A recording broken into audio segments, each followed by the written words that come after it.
Semangat pagi, Assalamualaikum warahmatullahi wabarakatuh.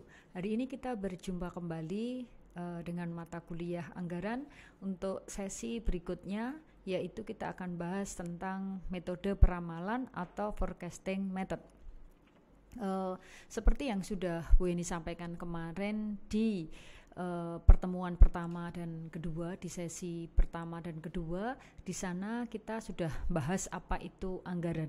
Nah, ketika kita bahas apa itu anggaran, berarti di sana kita akan membuat sebuah rencana di mana di sana perusahaan harus membudgetkan, harus menganggarkan, harus mengkalkulasi di angka berapa yang berkaitan dengan yang direncanakan perusahaan, berkaitan dengan bahan baku, tenaga kerja, kemudian di sana juga ada BOP. Di mana nanti di sana urutannya yang pertama kita akan membuat forecast penjualan dulu.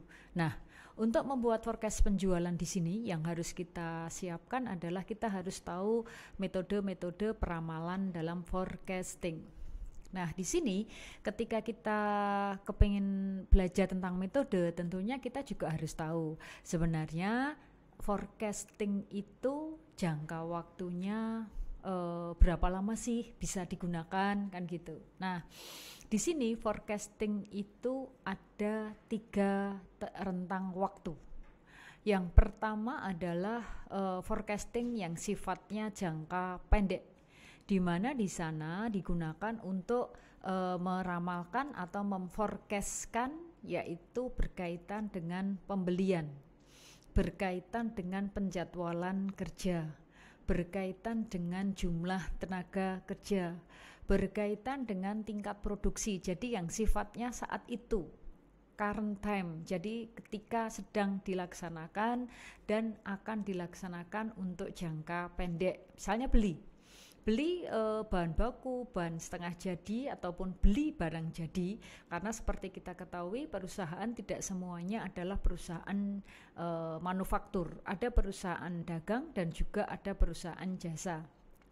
Makanya ketika terjadi pembelian bahan baku, di sana bisa pembelian bahan itu bahan wujudnya mentah, setengah jadi, ataupun di sana bukan bahan baku lagi, tetapi di sana sudah wujudnya barang jadi. Nah, makanya di sini yang utama yaitu berkaitan dengan yang sifatnya pendek kayak gitu. Nah, sehingga ini waktunya kurang lebih 1 tahun, tapi dimulai dari 3 bulan. Jadi ketika terjadi pembelian ulang setelah 3 bulan yang terjadi, itu berarti itu termasuk dalam jangka waktu pendek. Kemudian yang kedua, secara horizon waktunya atau rentang waktunya di sini adalah peramalan yang sifatnya di sana adalah jangka menengah.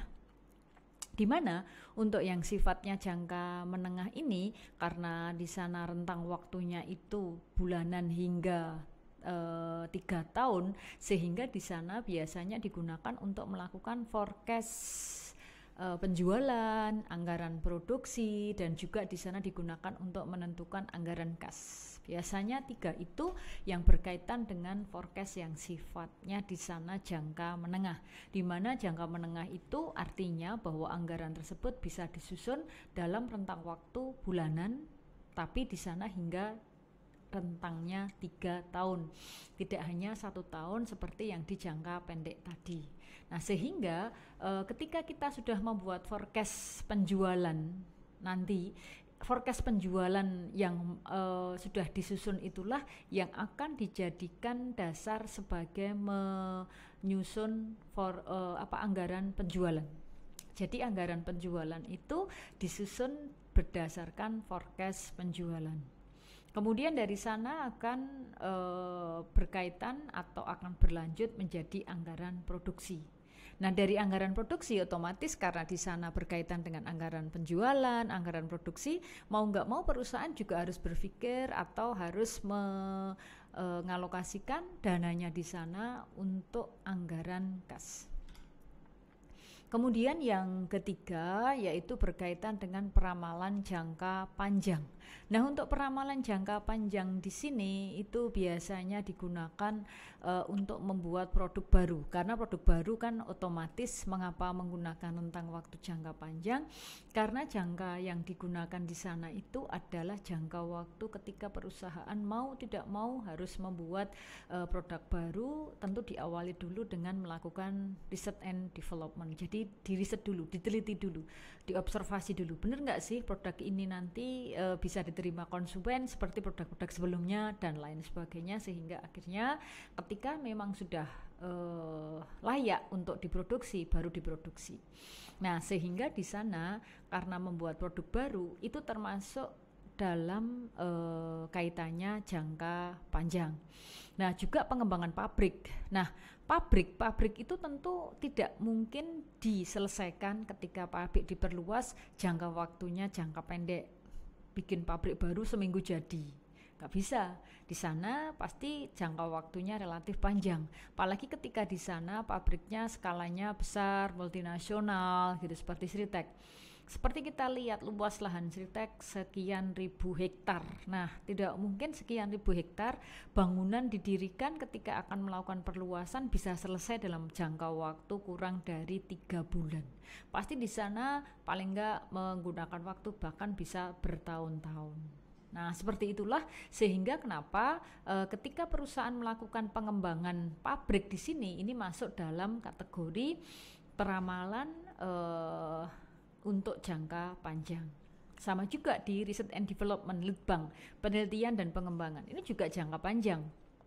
Setiap perusahaan yang sudah memiliki produk di mana produk itu sustainable-nya jelas, sudah diterima masyarakat bertahun-tahun, pasti di sana ada divisi yang dikatakan R&D, Research and Development. Nah, Research and Development itulah di sana dilakukan secara rutin, berkala, dan to be continued, terus-menerus. Sehingga ketika ada produk di sana itu sudah tidak layak untuk dijual di masyarakat atau mengalami penurunan dari sisi volume penjualannya, berarti harus diganti dengan produk yang baru.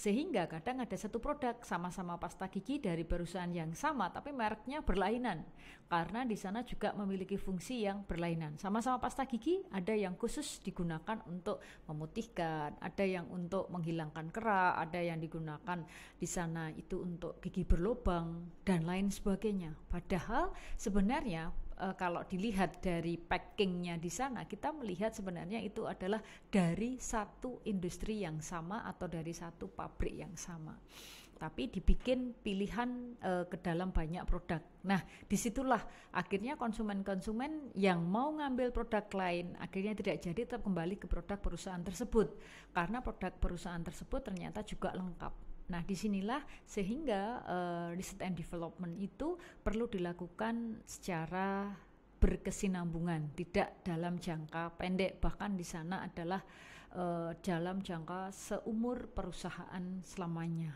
seperti itu. Nah, sehingga di sana waktu yang digunakan relatif lebih panjang, minimal di sana 3 tahun. Kemudian itu adalah jangka waktu ketika kita bikin forecast. Jadi ada forecast untuk jangka pendek, forecast jangka menengah, dan forecast untuk jangka panjang. Nah, yang harus kita ketahui sekarang adalah forecast itu sendiri memiliki jenis apa saja. Nah, di sini forecast itu memiliki beberapa jenis. Yang pertama adalah economic forecast, di mana di sana digunakan untuk merencanakan indikator ekonomi yang berguna membantu organisasi untuk menyiapkan peramalan. Misalnya gini, maksudnya economic forecast itu Indonesia terutama ya, atau di dunia ini. Pasti di sana akan terjadi suatu kondisi yang dikatakan di sana sebagai inflasi dan deflasi, itu pasti. Kapan itu inflasi, kapan itu deflasi, kapan dikatakan inflasi, kapan dikatakan deflasi, itu selalu bergantian. Nah, ketika terjadi inflasi, di mana di sana uang yang beredar banyak sementara barang yang beredar di masyarakat sedikit, disitulah perusahaan bisa masuk untuk segera melempar barangnya ke pasar atau menjual barangnya ke pasar dengan jumlah yang relatif lebih banyak. Karena ternyata daya beli masyarakat baru bagus, dan di sana diberi harga, mungkin di sana harga yang tidak semestinya ada kenaikan pun masyarakat pasti beli. Kenapa? Karena membutuhkan. Nah, disitulah yang dikatakan sebagai forecast ekonomis, misalnya jika terjadi dalam situasi inflasi. seperti itu. Kemudian yang kedua yaitu ketika terjadi technological forecast, yaitu peramalan jangka panjang di mana kita juga harus melihat kemajuan teknologi. Sejak adanya pandemi, teknologi itu luar biasa, terutama teknologi informatika. Nah, di sana itu memiliki peran yang luar biasa, sehingga semua jalur bisnis, baik itu sektor formal maupun informal, bahkan negara-negara di dunia sekarang mengandalkan segala sesuatunya dilakukan dengan menggunakan teknologi informasi. Sehingga eranya adalah era digital. Ketika era digital ada dan sedang berlangsung, ya mau nggak mau kita harus beradaptasi, perusahaan harus beradaptasi, perusahaan harus mau melakukan pengembangan dalam hal cara menjual produk, bikin produk, dan lain sebagainya, ya serba dengan menggunakan teknologi. Kemudian yang ketiga adalah demand forecast, di mana meramalkan penjualan suatu perusahaan pada setiap periode dalam horizon waktu. Jadi artinya di sana bahwa penjualan itu bisa diramalkan, tetapi di sana melihat ketika sebentar lagi, beberapa hari lagi kita akan menghadapi bulan Ramadan. Ketika memasuki bulan Ramadan, bulan puasa, pasti di sana permintaan akan barang-barang yang berkaitan dengan kebutuhan pokok semakin meningkat. Makanan, minuman, apalagi nanti menjelang Lebaran. Pakaian itu akan menjadi salah satu fashion, ya, tidak hanya pakaian saja ya di sana, fashion itu akan mengalami permintaan yang meningkat. Demand forecast itu seperti itu. Jadi peramalan yang berkaitan dengan permintaan-permintaan yang akan dihadapi oleh perusahaan, sehingga perusahaan bisa menangkap yang diinginkan pasar. Oh, ternyata ketika Ramadan itu orang jualan makanan itu akan lebih laku daripada di luar bulan Ramadan, di bulan puasa. Mengapa? Karena kebanyakan orang akan lebih baik membeli. Walaupun secara higienitas memang lebih baik kita membuat sendiri masakan tersebut, tapi karena suatu hal biasanya ibu-ibu rumah tangga, apalagi sekarang kebanyakan adalah wanita pekerja, sehingga mereka akan menyediakan menu untuk keluarganya itu dengan membeli makanan, minuman yang serba jadi. Nah, disitulah membuka peluang bagi para entrepreneur kuliner di sana untuk menambah sisi-sisi yang lain dari produk-produk yang telah dijual selama ini. Nah, disinilah kita muncul yang namanya demand forecast. Berapa sih tingkat permintaan nanti di bulan Maret ini, April, Mei, karena di 2,5 bulan itu, karena puasa nanti dimulai insya Allah tanggal 23 Maret, sehingga nanti di minggu terakhir, kemudian full di bulan April, kemudian di bulan Mei, di sana pasti permintaan makanan, minuman, fashion, kemudian alat transportasi, dan kemudian juga menjelang Lebaran misalnya berkaitan dengan permintaan perhiasan itu juga akan naik. Tapi nanti begitu selesai Lebarannya akan terjadi peningkatan penjualan dari siapa? Dari konsumen. Misalnya ketika mau Lebaran, banyak sekali orang-orang yang merantau pasti akan membawa barang-barangnya yang dari kota atau dari luar kota, luar daerah maksudnya, itu dibawa mudik ke kampung halamannya. Nah, di sanalah mereka harus menyiapkan berbagai macam apapun yang dibutuhkan oleh keluarganya yang ada di rumah. Nah, kadang mereka akan membeli apapun. Nah, barang-barang yang dibutuhkan masyarakat itulah yang menciptakan peluang terjadinya demand.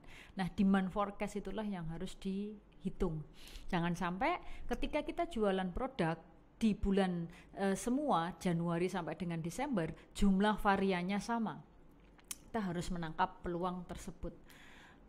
Nah, sementara kita juga harus tahu bahwa ketika kita melakukan peramalan di sini ada 2 jenis, yaitu dengan metode kualitatif dan metode kuantitatif. Nah, di sini yang dimaksudkan sebagai metode kualitatif itu di sini nanti akan berhadapan dengan beberapa jenis. Yang pertama adalah jury of executive opinion, kemudian juga dengan metode Delphi atau Delphi method, kemudian dengan komposit tenaga penjualan atau sales for composite, kemudian survei pasar konsumen atau consumer market survey. Nah, disinilah yang harus kita ketahui bahwa ketika kita melakukan pendekatan secara kualitatif bukan berdasarkan data angka, tetapi di sana adalah pendapat-pendapat. Pendapat siapa? Yang pertama yang dimintai pendapat adalah para eksekutif yang ada di perusahaan tersebut. Otomatis para eksekutif tadi juga harus menilainya dengan menggunakan produk, tidak hanya sebatas melihat, tapi menggunakan, dia sebagai konsumen. Kemudian baru dia berkomentar, walaupun dia adalah pemilik perusahaan tersebut, walaupun dia adalah berada di jajaran komisaris, direksi, dan lain sebagainya. Kemudian yang kedua adalah metode Delphi, di mana metode Delphi ini digunakan untuk melihat bahwa penjualan kita itu secara umum seperti apa, apakah meningkat, apakah menurun, ataukah relatif stabil, seperti itu. Sementara yang ketiga adalah komposit tenaga penjualan. Jadi di sana melihat daripada kemampuan para salesman and sales girl-nya menjual produk di masyarakat. Jadi melihat, ternyata di sana penjualannya meningkat, para salesman and sales girl itu gampang sekali jual produk kita. Apa sih produknya? Produknya di sana adalah misalnya seblak gitu. Seblak sampai sekarang masih sangat diminati oleh banyak konsumen, terutama konsumen di sana adalah anak-anak muda. Nah, para milenial seperti teman-teman di sini itu pasti tidak ada yang asing dengan namanya seblak. Nah, seblak itu luar biasa, sehingga pabrikan yang membuat produk seblak bahan bakunya itu setiap tahun di sana selalu terjadi peningkatan, terutama sejak terjadi pandemi 2019 sampai dengan saat ini. Seblak salah satu makanan yang tren. Nah, disinilah diminta nanti ada pendapat dari para sales tadi, dari para penjual tadi, baik itu salesman maupun sales girl tadi. Nah, di sanalah kita akan memprediksi, ternyata penjualan seblak yang paling tinggi itu terjadi di Jawa Tengah, di Jawa Barat, di Jakarta dan lain sebagainya, dengan nilai sekian. Nah, sehingga disitulah peluang bagi perusahaan untuk mendistribusikan atau menyuplai produk yang dihasilkan ke wilayah-wilayah yang memang di sana itu sangat tinggi permintaan untuk seblaknya. Kemudian yang ketiga adalah survei pasar konsumen. Consumer Market Survey. Itu dilakukan dengan bagaimana? Dilakukan dengan mendatangi konsumen secara langsung. Kita mungkin sering melihat ya teman-teman kalau sedang di mall dan lain sebagainya, di sana nemui adanya salesman atau sales girl bawa produknya bisa minuman, makanan atau apapun, kita diminta nyicipi. Maaf ibu, maaf kakak, maaf adik, kan gitu. Maaf bapak, tolong ya, kita ini ada produk satu minuman ini mau puasa bapak ibu adik kakak, kayak gitu misalnya, diincipi ya gimana ya rasanya, kayak gitu. Nanti kita akan ada yang konsumen mau ngincipi, ada yang enggak. Nah, bagi yang mau mencicipi produk tersebut nanti akan dimintai reviewnya, akan dimintai gimana pak kakak, gimana adik rasanya minuman ini. Nah, dari situlah akan dicatat oleh para salesman and sales girl tadi, ternyata minumannya sangat manis, minumannya pas, minumannya di sini ada rasa beda dan lain sebagainya. Nah, itu yang akan dikumpulkan data-data informasi dari para salesman and sales girl tadi. Nah, ini adalah apa yang dilakukan ketika kita melakukan peramalan dengan menggunakan metode kualitatif. Kemudian yang kedua adalah ketika melakukan peramalan dengan metode kuantitatif. Ketika dengan metode kuantitatif, otomatis di sini yang harus dibutuhkan data. Karena akan meramalkan, ketika meramalkan berarti akan. Karena akan berarti di sana butuh data past time atau masa lampau. Nah, data masa lampau itu harus disediakan yang utama sebagai dasar untuk menyusun forecast. Yang kita pilih metodenya adalah kuantitatif. Nah, sehingga data yang diperoleh tadi itu kemudian ketika datanya di sana dapatnya itu adalah kalimat, kemudian baru diangkakan atau dinumerikan.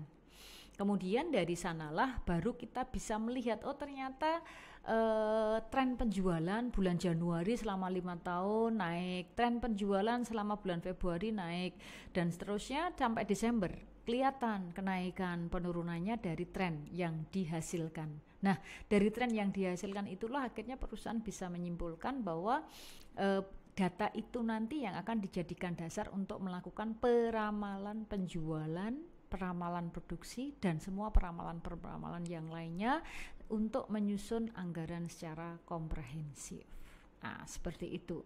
Nah, di sini ketika kita melakukan peramalan secara kuantitatif, ada beberapa metode yang bisa digunakan. Yang pertama, metode atau pendekatannya adalah yang dikatakan sebagai naive approach, kemudian moving average, kemudian exponential smoothing, kemudian ada trend projection, dan juga ada linear regression analysis. Nah, masing-masing tadi di sana naive approach, kemudian moving average, kemudian exponential smoothing itu adalah di mana ketika data yang kita miliki adalah beberapa waktu, beberapa tahun, sehingga di sana berkaitan dengan data yang dikatakan time series. Tapi ketika kita menggunakan trend projection dan linear regression analysis, berarti di sana masalah yang akan kita selesaikan adalah masalah yang berkaitan dengan hubungan sebab akibat. Nah, seperti itu. Nah, sehingga otomatis kita akan berhubungan dengan deret waktu, di mana di sana ada pola horizontal yang lempeng aja. Setiap bulan perusahaan minimal berproduksi di angka berapa, itu yang dikatakan pola horizontal. Sementara pola musiman itu di musim-musim tertentu perusahaan harus meningkatkan. Misalnya perusahaannya perusahaan konveksi. Nah, konveksi akan meningkat ketika di sana yang pertama tahun ajaran baru, yang kedua ketika lebaran, yang ketiga ketika tahun ajaran baru. Nah, lebaran di sini bukan hanya lebaran, tapi artinya hari raya yang dirayakan oleh masing-masing agama yang ada di Indonesia misalnya. Nah, sehingga musim-musim itulah yang harus diketahui oleh perusahaan kapan harus meningkatkan kapasitas produksinya, karena tingkat penjualan yang lebih tinggi dibandingkan situasi yang lainnya atau periode-periode yang lainnya.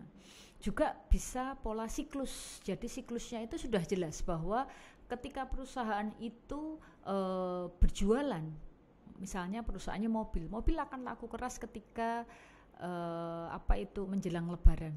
Nah, ketika menjelang lebaran orang membutuhkan alat transportasi untuk mudik dan lain sebagainya, sehingga ketika mudik mereka pulang kampung halaman. Nah, mereka dulunya belum punya motor, kemana-mana naik bus, akhirnya bisa pulang kampung dengan bawa motornya, semula dengan motor jadi mobil. Nah, seperti itu. Nah, disitulah kita harus tahu siklusnya. Oh, ternyata di waktu-waktu itu kebutuhan akan sarana transportasi lebih tinggi. Sama juga dengan jasa transportasi darat, udara, laut. Ketika musim-musim tertentu pasti akan mengalami peningkatan penjualan yang relatif tinggi. Juga adanya pola tren, yaitu terjadi kenaikan atau penurunan secara jangka panjang. Ini berkaitan dengan GNP, rata-rata tingkat penerimaan secara nasional, devisa negara bagaimana. Nah, seperti itu. Nah, ini kalau kita ramalkan menggunakan grafik, ketika pola horizontal seperti yang terlihat di situ, ketika pola musiman, kemudian juga ada siklis dan juga ada tren, sehingga secara grafik sudah terlihat. Nah, ini adalah materi yang berkaitan dengan metode. Nanti kita akan terapkan langsung di kasus. Itu dulu untuk materi kita yang pertama yang berkaitan dengan peramalan. Nanti kita akan lanjutkan dengan aplikasinya secara kasus yang akan kita selesaikan. Terima kasih. Assalamualaikum warahmatullahi wabarakatuh.